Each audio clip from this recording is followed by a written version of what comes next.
Hi everyone, मैं मोहम्मद मुख्तार आपका फिर से मैं अपने यूट्यूब चैनल सुगम संगम पर स्वागत करता हूं। आज मैं संधि का दूसरा पार्ट शुरू कर रहे हैं। आपसे निवेदन है कि इसे देखने से पहले आप संधि का जो पहला वीडियो है उसे देखें। उसे देखने के बाद इसे देखें, ज़्यादा समझ में आएगी। यहाँ हम शुरू करते हैं।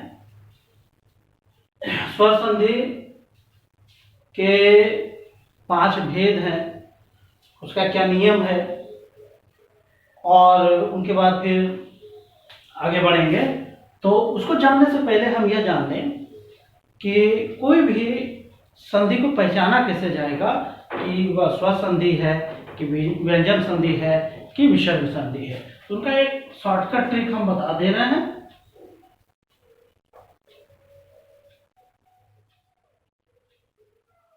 संधि की पहचान, इसके लिए हम कुछ उदाहरण लिख रहे हैं।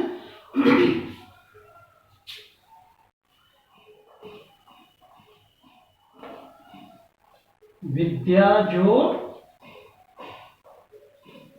आलय बराबर विद्यालय। दूसरा है उत जोड़ लास उल्लास। तीसरा है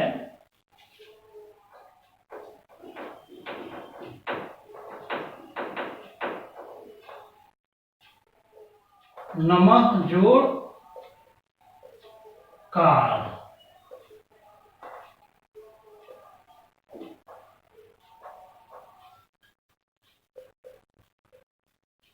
तीन उदाहरण हमने दिया है कि कैसे संधि में पहचानना है।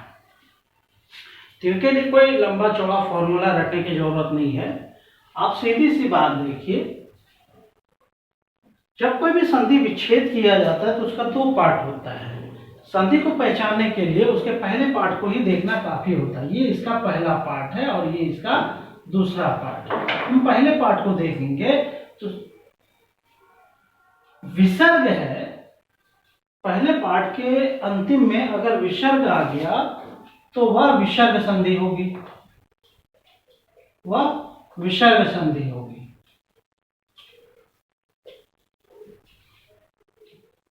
अगर संधि विच्छेद के क्रम में पहले हिस्से का अंतिम ये हलंत आ गया तो समझ जाइए कि वो व्यंजन संधि है। अब बाकी जो बच गया, पहले का अंतिम हिस्सा स्वर है। विद्या है तो आ है, जाहिर सी बात है। स्वर है तो वह स्वर संधि है।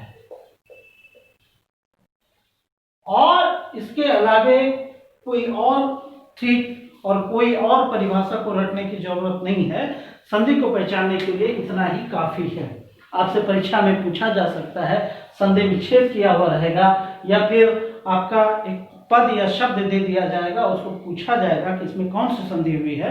आप संधि कीजिए, आप संधि विच्छेद कीजिए और उस आधार पर उनका संधि निर्धारण कर लीजिए वह कौन सा संधि हुआ है।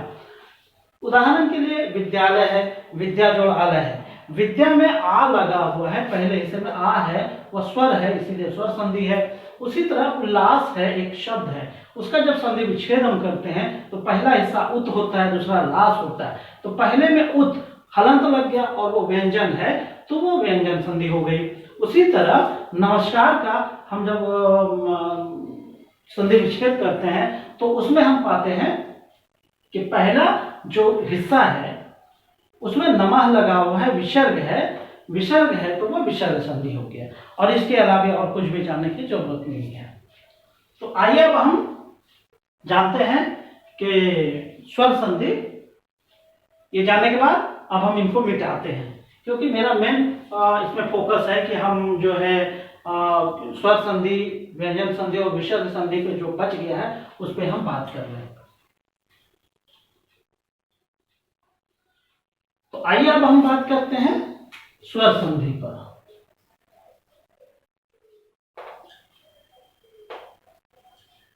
स्वर संधि पे, स्वर संधि की हम परिभाषा जान रहे हैं, हमने बताया था, फिर भी हम यहाँ पे कर देते हैं स्वर जोड़ स्वर की संधि हो रही है इसमें, ठीक है। अब इसके 5 भेद है, स्वर संधि के 5 भेद है, उसे याद रख लेंगे हम। दीर्घ स्वर संधि,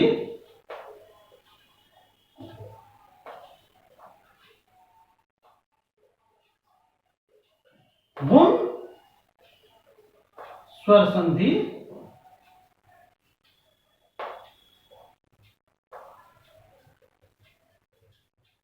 वृद्धि स्वर संधि,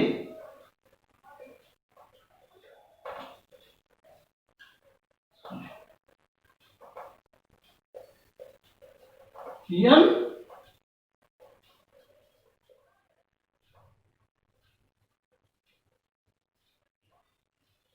स्वर संधि, और 5वां है अयादी स्वर संधि। इस तरह स्वर संधि के 5 भेद है। पहले ये 5 भेद हमें याद रखना होगा, उसके बाद ही हम इसके जो है कि नियम पे हम बात करेंगे। तो याद रखने के लिए एक ट्रिक हम आपको बताते हैं कैसे याद रखना है, क्योंकि उस ट्रिक पर ही इनकी परिभाषा कहें, इनका नियम कहें, वो निर्धारित होगा। जैसे हम याद रख लेंगे दीर्घ संधि एक साथ, गुण और यन को एक साथ, वृद्धि और अयादी को एक साथ आप याद रख लेंगे, ठीक है। अब हम बात करते हैं स्वर संधि के 5 भेद के क्या क्या नियम है, उस प्रमुख नियम को हम जानने का प्रयास करते हैं। तो आगे बढ़ने से पहले हम, चूंकि स्वर संधि में स्वर वर्णों की संधि हो रही है, तो पहले हम स्वर वर्ण लिखते हैं कि वह स्वर वर्ण कौन कौन सा है। आ, हर्षई, दीर्घई, हर्षऊ, दीर्घऊ, हुई, ए, उ और औ। ये 11 स्वर वर्ण है। इसी 11 वर्ण के संधि पर ये 5 स्वर संधि की चर्चा की जाती है। तो अब हम यहाँ पे करते क्या है, पहले इनको 2 हिस्से में बांटते हैं हम। ये हो गया 2 हिस्सा, एक तरफ ये हो गया, दूसरी तरफ इधर 4 हो गया। तो आइए हम बढ़ते हैं। पहला हम बात कर लेते हैं, इनको रहने दीजिए इसे, दीर्घ स्वर संधि, उसको यहां कर देते हैं। पहला हम बात कर रहे हैं दीर्घ स्वर संधि। इसका नियम जान लीजिए क्या क्या होता है, पहले हम लिख लेते हैं फिर हम बात करेंगे।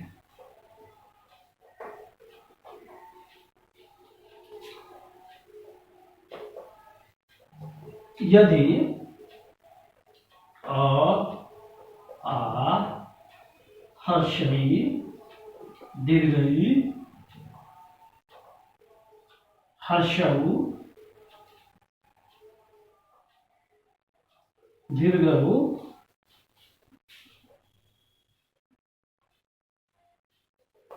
तथा री के बाद वे ही ह्रस्व या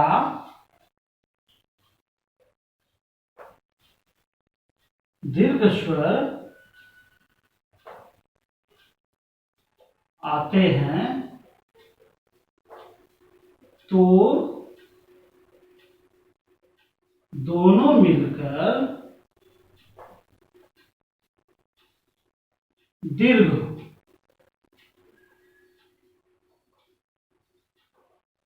बन जाते हैं। ठीक है दोस्तों, दीर्घ स्वर संधि का ये नियम है कि ये जो आ हर्षई दीर्घई हर्षौ दीर्घौ और री वर्ण है, इनके साथ इन्हीं के समान जाति का सवर्ण, जैसे आ समान जाति है, हर्षई दीर्घई समान जाति है, हर्षौ दीर्घौ समान जाति है और री अलग समान जाति है, इनके साथ इन्हीं की जाति की जब संधि होती है तो उसे दीर्घ संधि कहा जाता है। अब आइए इनकी बात हम करते हैं कि कैसे संधि होती है। जैसे मान लीजिए एक तरफ अ या आ है, ठीक है, उसमें दूसरी तरफ अ या आ रहेगा तो वह दीर्घ हो जाएगा आ। हम लोग ह्रस्व दीर्घ और संयुक्त स्वर की चर्चा कर चुके हैं स्वर वाले वर्णवाद चैप्टर में, तो इसको समझाने की उतना जरूरत है नहीं, क्योंकि ये वो एक तरफ अ या आ रहे मिलके, दूसरी तरफ अ या आ रहे तो मिलके वो दीर्घ ही होगा, आ ही होगा। उसी तरह बात कर लेते हैं ह्रस्वई या दीर्घई में हर्षई दीर्घई या हर्षई की संधि हो तो वह दीर्घई बनेगा। उसी तरह हर्षौ में दीर्घौ, हर्षौ या दीर्घौ के साथ हर्षौ या दीर्घौ की संधि होगी तो वह दीर्घौ बनेगा। उसी तरह एक हो गया री में जब री की संधि होगी तो वह री बनेगा। अब थोड़ा सा उदाहरण से हम इनको समझाने का प्रयास करते हैं कि यह किस तरह नियम को फॉलो करता है। जैसे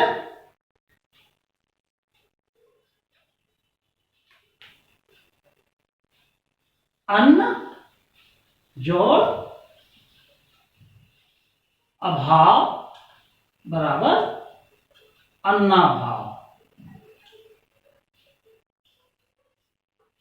आप यहां देख रहे हैं कि पहले हिस्से का अंतिम क्या है, अन्न है, तो जाहिर सी बात है नौ हलंत नहीं है उसमें तो अ मिला हुआ होगा, ये अ लगा हुआ है। दूसरे का पहला हिस्सा अ है, मिलने से क्या हो रहा है आ, तो यहाँ पे अन्नाभाव आ हो जा रहा है। उसी तरह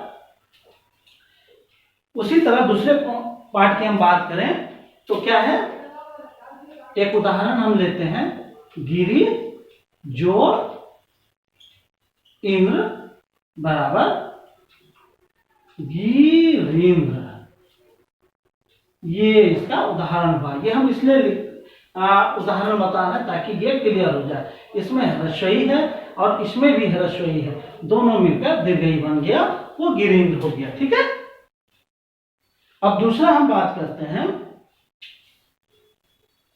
हर्षौ या दीर्घौ के साथ हर्षौ या दीर्घौ बन रहा है तो इस तरह करते हैं भानु जोड़ उदय, इसमें हर्षौ है इसमें भी हर्षौ है तो क्या हो जा रहा है भानुदय। ठीक है, क्लियर। अब री और री के मिलने से री हो रहा है, इसको हम लिखते हैं पितृ जोड़ री बराबर क्या हो जा रहा है पितृन। ठीक है, तो मेरा विश्वास है कि आपका दीर्घ स्वर संधि समझ में आ गया होगा। एक बार और क्लियर कर लेते हैं दीर्घ स्वर संधि। यदि अ आ हर्षई दीर्घई हर्षौ दीर्घौ और री के बाद वे ही ह्रस्व या दीर्घ वर्ण आते हैं तो उनके स्थान पर दीर्घ वर्ण हो जाते हैं। जैसे अ आ के साथ अ आ रहेगा तो आ हो जाएगा, हर्षई दीर्घई हर्षई या दीर्घई के साथ हर्षई या दीर्घई रहेगा तो दोनों मिलकर दीर्घई बन जाता है। उसी तरह ये है और ये है, एक एक उदाहरण हमने समझा दिया है। अब हम दूसरे भाग पे चर्चा करते हैं गुण। गुण स्वर संधि। जब ये परिभाषा आपको याद हो जाए तो थोड़ा सा इसमें अंतर किया गया है। अभी क्या था, ये 3-4 सात वर्ण की संधि हो रही थी, सात वर्ण की आपस में संधि हो रही थी दीर्घ स्वर संधि के साथ। अब क्या है कि सात को दो भागों में बांट दीजिए, एक तरफ आ को रख लीजिए, ठीक है, एक तरफ आ को रख लीजिए, दूसरी तरफ ये पांच वर्ण रहेगा, उस पर ये गुण संधि का गुण स्वर संधि का निर्धारण होता है। अब देखिए नियम,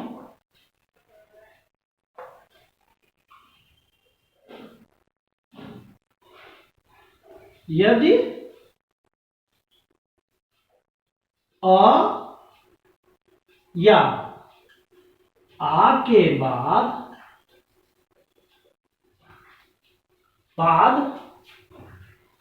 हर्षई या दीर्घई तथा नहीं कोमा देते हैं, हर्षौ या दीर्घऊ के दीर्घऊ तथा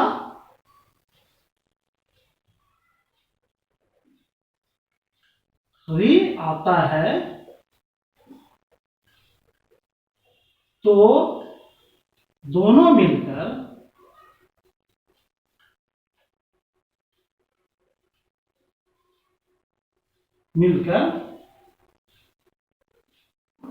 क्रमशः, अब देख लीजिए क्या होता है, क्रमशः अ और हर्ष आ के साथ हर्षई या दीर्घऊ मिलेगा, क्योंकि तीन बार मिल रहा है, हर्षई या दीर्घई, हर्षऊ या दीर्घऊ तथा री, तीन बार मिल रहा है, तो क्रमशः क्या बनेगा, ए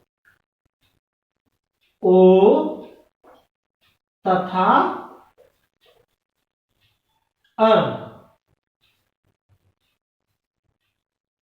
बनता है, ठीक है।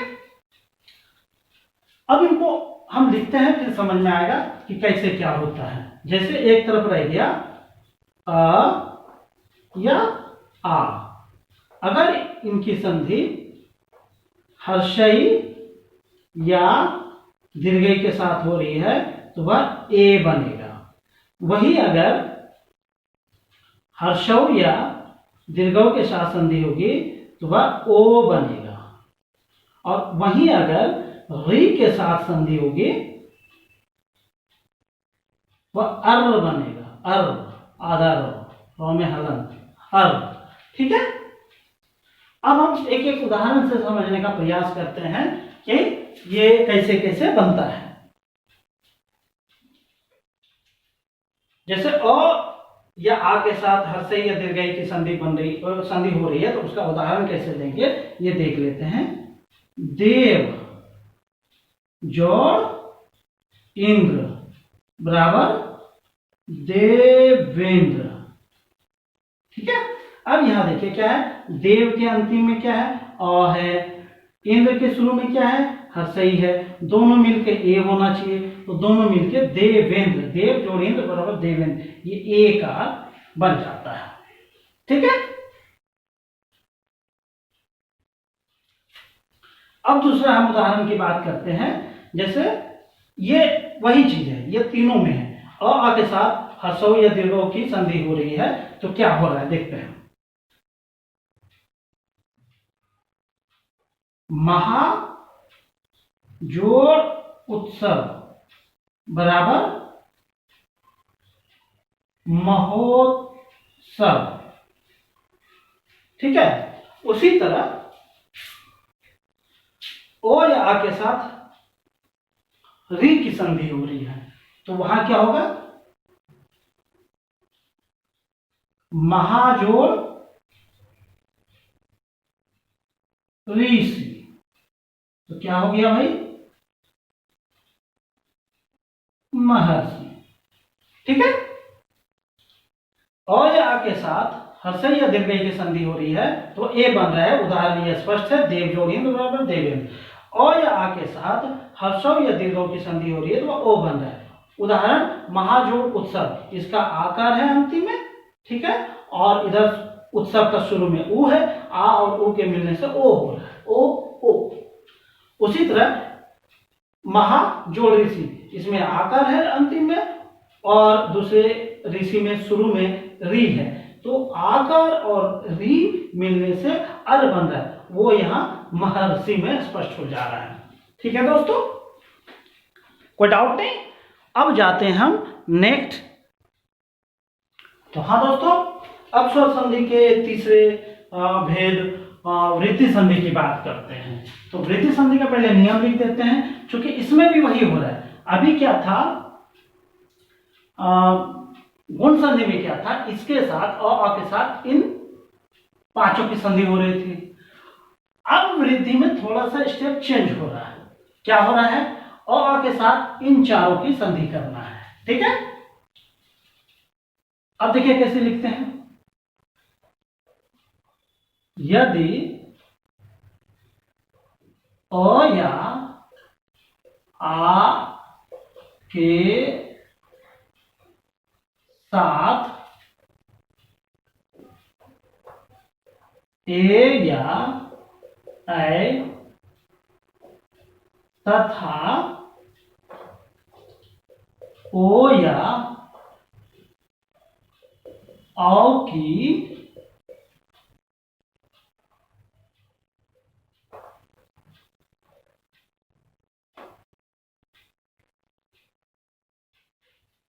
की संधि हो तो वे क्रमशः अ या आ के साथ ए ऐ मिलेगा तो ऐ बन जाएगा, तथा अ या आ के साथ ओ या औ मिलेगा तो वह औ बन जाएगा, औ बन जाता है। ठीक है दोस्तों, अब देखिए कैसे क्या करना है इसका। इस तरफ अ या आ है, ठीक है, दूसरे तरफ ए या ऐ है, तो दोनों मिलकर क्या हो रहा है, ऐ। उसी तरह एक तरफ ओ या आर है, दूसरी तरफ ओ या और है, तो मिलकर औ हो जाएगा। क्लियर है। गुण संधि और वृद्धि संधि में थोड़ा सा डिफरेंट है। गुण में क्या है, अ और ओ आ के साथ ये 5 वर्ण मिल रहा है, और वृद्धि में दूसरा हिस्सा ओ या आ के साथ ये ए है ओ मिल रहा है। तो अब हम उदाहरण से इनको समझने का प्रयास करेंगे। कैसे, जैसे 1 जोड़ 1 बराबर क्या हो जाएगा, 1 कैक। ठीक है, स्पष्ट है। अब दूसरा हम देखेंगे, अ या आ के साथ ओ या औ की संधि। अब इसके साथ उदाहरण देंगे महाजोड़ औषध, तो क्या हो जाएगा, महोषध। औ हो जा रहा है, महोषध। तो मेरा विश्वास है कि आपको वृद्धि संधि भी क्लियर हो गया होगा। ठीक है, अब हम जाते हैं इसका दूसरा पार्ट, मतलब चौथा वर्ण में, चौथा संधि, स्वर संधि के चौथे भेद में। वृद्धि संधि के बाद क्या हो रहा है दोस्तों, यन संधि। यन में स्पेस ये देना है, हलंत देना है, यन स्वर संधि। अभी तक क्या था, एक बार राउंड फिगर में हम चलते हैं। दीर्घ संधि में अ से लेकर री तक की संधि हो रही थी। जब हम गुण में गए तो गुण में क्या हो रहा है, एक तरफ आ रह रहा है, दूसरी तरफ हसई दीर्घ हसो दीर्घ और री रह रहा है। वृद्धि संधि में एक तरफ आ रह रहा है, दूसरी तरफ ए है ओ और रह रहा है। अब यन संधि में पलट जा रहा है। ठीक है, यन संधि में पलट जा रहा है। पलट क्या रह रहा है, एक तरफ ये रहेगा, दूसरी तरफ ये रहेगा।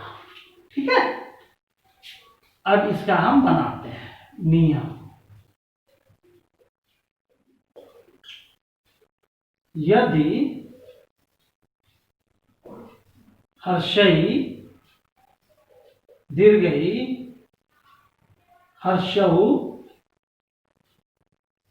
दीर्घऊ तथा हरि के बाद अन्य स्वर, अन्य स्वर में क्या होगा, आप हमें याद रख लीजिए ब्रैकेट में अ या आ ही होगा, ठीक है। अन्य स्वर की संधि हो या आए, ठीक है, आए तो वे क्रमशः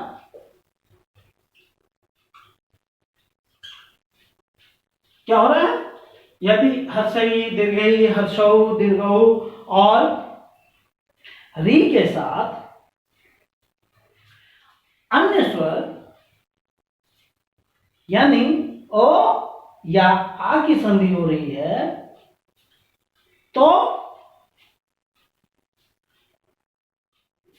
क्या होता है, क्रमशः हर्षई और हर्षई या दीर्घई के साथ अगर ओ आ की संधि हो रही है या हर्षऊ दीर्घ हो रहा है तो वह तथा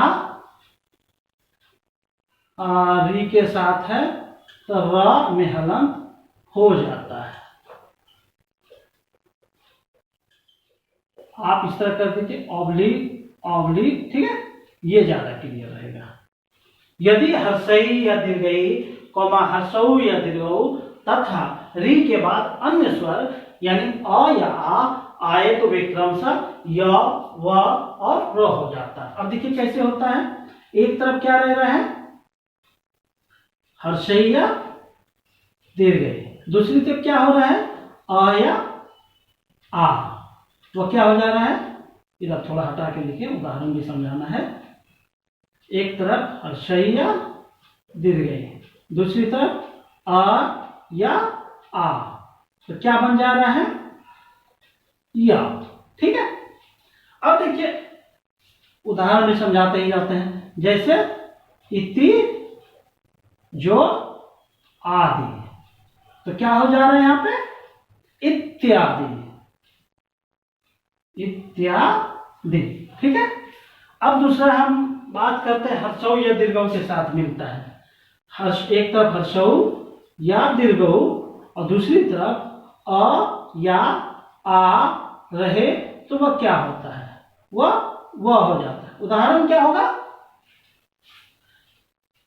उदाहरण हो जाएगा अनु जो ऐड बराबर क्या होगा अन्वय, अन्वय, ठीक है। अनु जोड़ ऐड, अनु में लास्ट में हर्षऊ है, ऐ में क्या है लास्ट में शुरू में अ है, तो क्या बन जा रहा है हर्षऊ और अ मिलकर वह बन जा रहा है अन्वय, ठीक है। अब क्या बना है री, एक तरफ री है दूसरी तरफ अ या आ है, वह क्या बन जा रहा है भाई र में हलंत, ठीक है। इसको उदाहरण में दे सकते हैं पितृ जो आदेश बराबर क्या हो जाएगा पित्रादेश, पित्रादेश। इस तरह स्वर संधि का चौथा भेद भी पूरा हो गया। आप चाहे इनका स्क्रीनशॉट ले लें या तो लिख लें, अब मैं एक मिटा रहा हूं इधर से।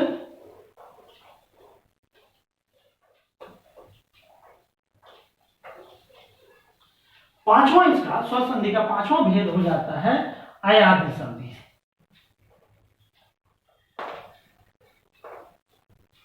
अयादि संधि, सॉरी अयादि स्वर संधि।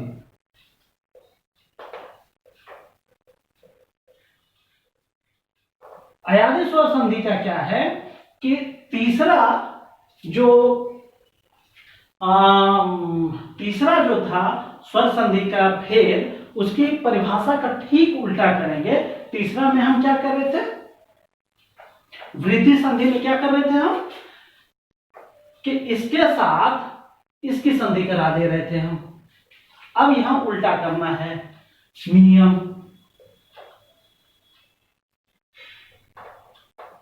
यदि ए या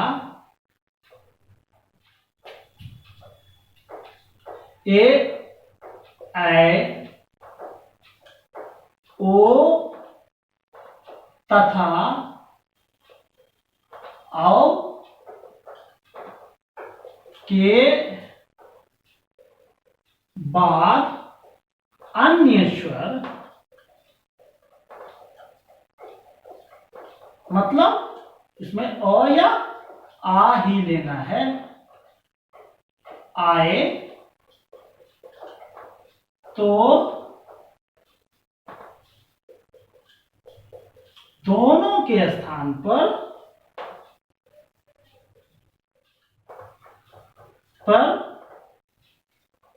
क्रमशः ऐ, आय,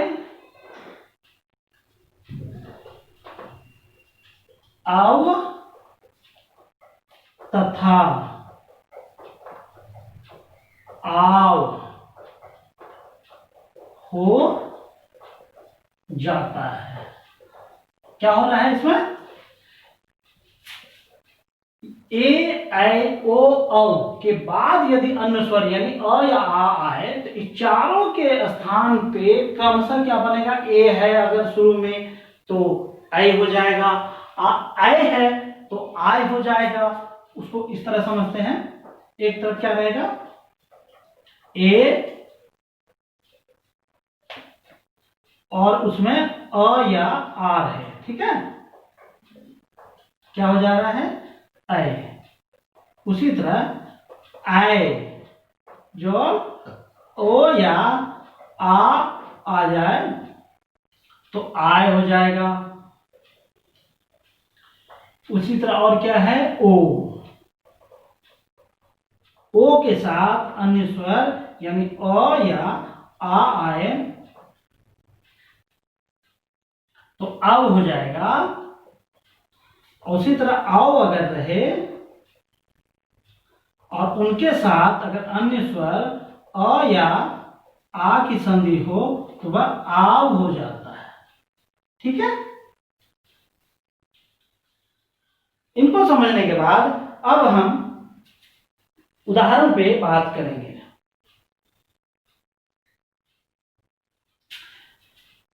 उदाहरण देते हैं, ने जो अन, ने में ए आ गया, अन में अ आ गया, क्या हो जाता भाई, नयन, न यन, ये हलंत हटा देते हैं। ने जोड़ अन बराबर नयन हो गया।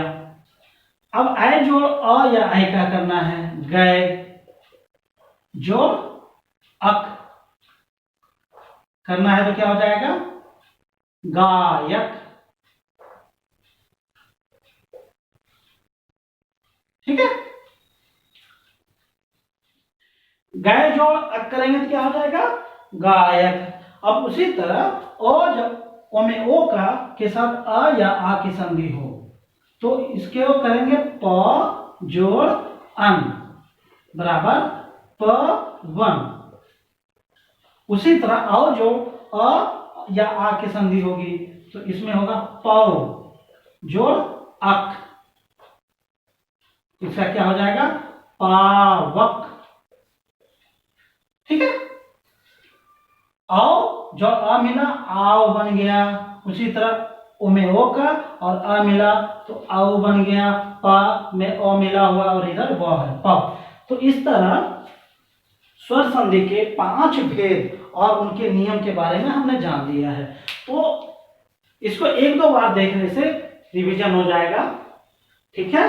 अब हम इनके बाद व्यंजन संधि के थोड़ा सा जो नियम है उस पर हम चर्चा कर लेते हैं।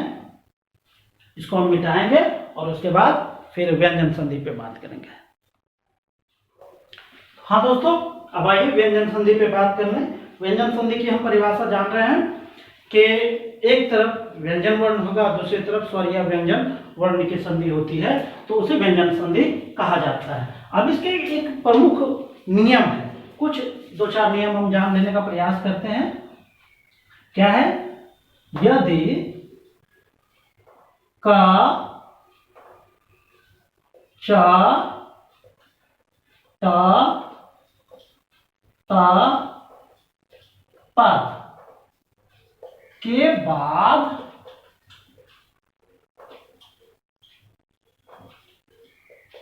किसी वर्ग का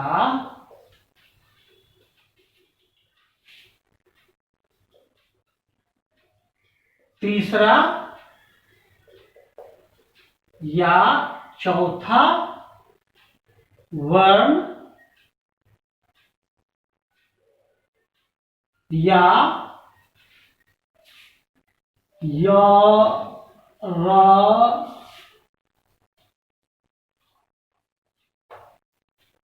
ल व या कोई स्वर वर्ण आए तो क च ट त प अपने ही वर्ग का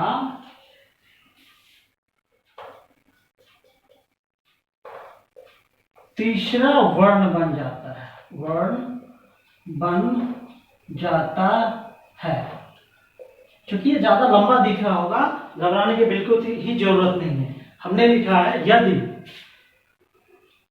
संधि में पहले हिस्सा में अगर उसका पहले हिस्सा का अंतिम वर्ण यदि क च ट त प में से कोई हो और दूसरी तरफ का पहला वर्ण जो है किसी भी वर्ण का, किसी भी वर्ग का तीसरा या चौथा वर्ण, ठीक है, या र ल व इनमें से कोई या कोई स्वर वर्ण आए, ठीक है, तो ये दोनों जब मिलेगा तो अगर शुरू में क है तो मिलेगा तो इस भाग का जो भी वर्ण है उसका तीसरा वर्ण बन जाता है। अब देखिए उदाहरण,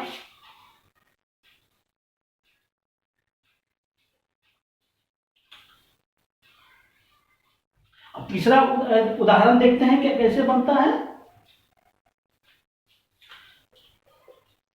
दिख जो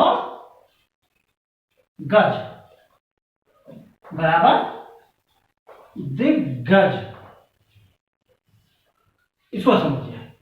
यदि क च ट त पो में से कोई को आया के बाद किसी वर्ग का तीसरा या चौथा वर्ण, किसी भी वर्ण का, चाहे इसी का हो या किसी और का हो, इसी वर्ग का तीसरा या किसी अन्य वर्ग का तीसरा हो, ग, तो किसी भी वर्ग का, जैसे कवर्ग, चवर्ग, टवर्ग, तवर्ग और पवर्ग, इनमें से किसी भी वर्ग का तीसरा वर्ण या तीसरा वर्ण है, जब ये दोनों आपस में मिलेगा तो इसका, ये दोनों मिलेगा, इसका तीसरा, इस ये जो वर्ग है, क का वर्ग है, इसका तीसरा वर्ग बन जाता है, ये बन गया, ठीक है।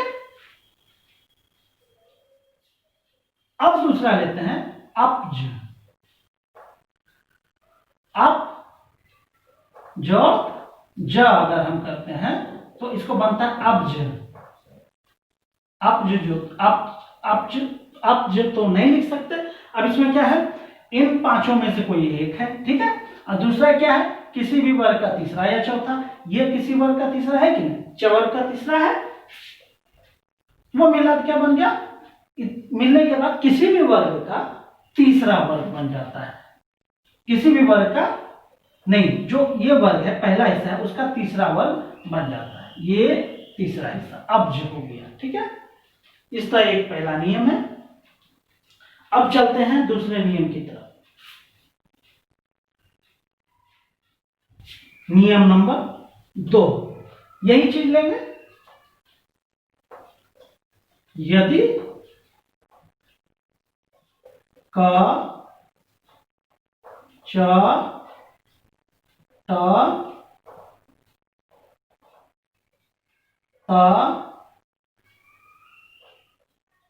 तथा प के बाद क्या होगा, कोई भी रहे न या म आए तो क्या होगा। थोड़ा ध्यान दीजिए, ये क च ट त प के बाद न या म आए, न या म आए तो क्या होगा। याद रखना, क च ट त और प के बाद न और म, इसमें यह नियम नहीं लागू हो रहा है तीसरा या चौथा, ठीक है ना। इसमें पांचवा आ जा रहा है, तीसरा या चौथा आ रहा है तो क्या हो रहा है देख लिया आपने, पांचवा आ रहा है, किसी भी वर्ण का नहीं। ये दो समूह है, वर्ग है, उसका ये पांचवा वर्ण है। तो क्या होता है, क च ट त तथा प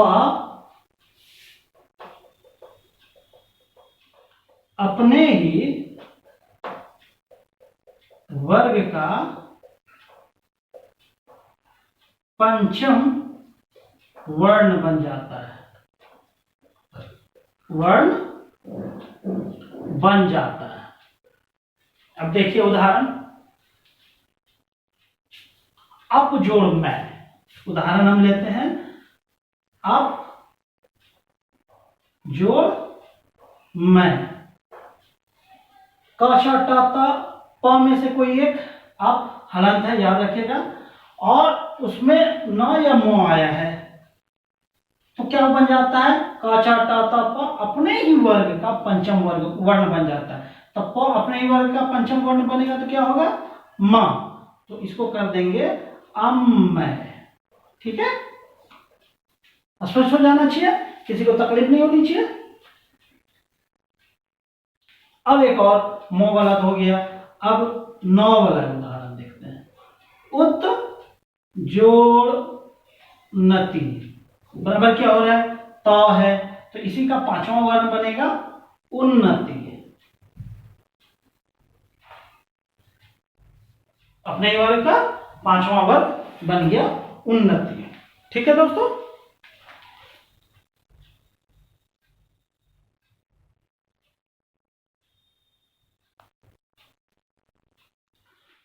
अब आइए देखते हैं कि यदि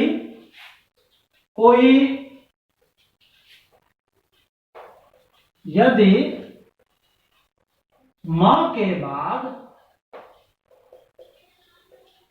कोई स्वर आए, स्वर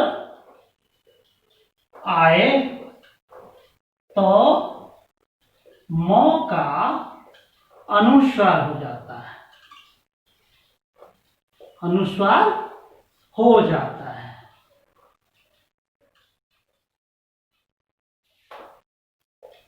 देखिए क्या होता है, यदि म के बाद मतलब कोई संधि है और उसका जब विच्छेद करते हैं, पहला हिस्सा का अंतिम अगर म आ गया,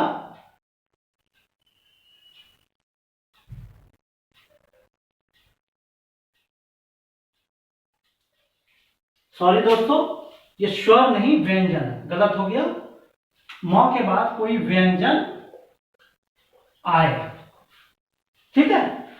अब उदाहरण, अप पम, आप नहीं, पम जोड़ चम, यदि म के बाद कोई व्यंजन आता है, स्वर नहीं व्यंजन आता है, तो उसका क्या होता है, म का अनुस्वार हो जाता है, पंचम हो गया, ठीक है। इस तरह व्यंजन का कुछ प्रमुख नियम था हमने बताया, और विसर्ग का कोई निश्चित नियम तो नहीं है। और निष्कर्ष के रूप में सलाह ये है कि संधि एक ऐसा टॉपिक है जिसको जितना अध्ययन किया जाए उतना आपका क्लियर होगा। तो मेरी सलाह है कि इस वीडियो को देखने के बाद आप कोई भी बुक हो, हिंदी व्याकरण की बुक हो, उसे पढ़िए, उससे आपका संधि विच्छेद कॉन्सेप्ट क्लियर होगा। और उसके बाद भी अगर समझ में नहीं आए तो आप 2-4 बार वीडियो को देखिए, मेरा विश्वास है कि संधि चैप्टर आपका पूरा क्लियर हो जाएगा। इसलिए लास्ट में आपसे फिर से आग्रह करते हैं कि जितना ज़्यादा से ज़्यादा आप कमेंट कीजिए, ताकि आपकी कमेंट करने के बाद ही हमें पता चलेगा कि मेरा वीडियो किस तरह का बन रहा है। और मेरे वीडियो को जितना ज़्यादा से ज़्यादा शेयर कीजिए ताकि और भी लोग मेरे चैनल से जुड़ सके और वो फायदा हासिल कर सके। इसी के साथ थैंक यू। जय हिंद, जय भारत।